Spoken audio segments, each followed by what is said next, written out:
දිනක් රජතුමා අන්දරේ මාලිගයට කැඳවීය. රජතුමා අන්දරේගේ බුද්ධිය සහ ෂණික ප්‍රතිචාර පරීක්ෂා කිරීමට සිටියා. අන්දරේ රජතුමා විමසිය. මා මේ සිංහාසනේ වාඩි වී සිටින්නේ රජ කෙනෙකු ලෙසද නැතහොත් ගොවියෙකු ලෙසද? රජතුමා මේ ප්‍රශ්නය ඇසුවේ ඔහු සිංහාසනේ වාඩි වී සිටියත් තමා රජයේ සේවකයා බව සංකේතවත් කිරීමටය. මේ උගුලක් බව අන්දරේ ෂණයකින් තේරුම් ගත්තය.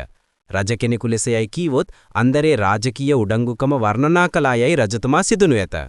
ගොවියෙකු ලෙස යයි කීවොත් එය රජට කරන අවමානයක් විය හැකියි. අන්දරේගේ පිළිතුර.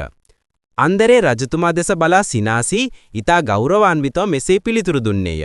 දේව මහිමයන්, ඔබතුමා සිංහාසනේ වාඩි වී සිටින්නේ රජ කෙනෙකු ලෙස නොව රජ කෙනෙකුගේ ස්වාමියා ලෙසයි. ඔබතුමා ගොවියෙකු ලෙස සිටින්නේ නැහැ. ඔබතුමා ගොවියන්ගේ ජීවනාලියයි. මෙම තීක්ෂණ පිළිතුරෙන් රජතුමා මහත්සේ සතුටු විය.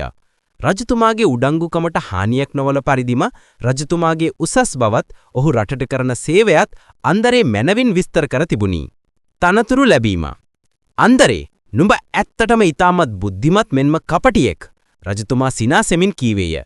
මෙතෙන් පටන් නුඹ මාගේ රාජසභාවේ විකටයා ලෙස මට සේවය කළ යුතුය. ඔබ මාලිගාවටත් මුළු රටටත් මහත් සතුටක් ගෙනේවි. එතෙන් පටන් අන්දරේ රජුගේ විශ්වාසවන්තම සහ උපදේශකවරයා ලෙස රජවාසලේ කටයුතු කළ අතර රජතුමාගේ සහ සභියකන්ගේ කම්මැලිකම දුරු කරමින් තම බුද්ධියම හා විහිළු වලින් මුළු සභාවම සතුටු කළේය.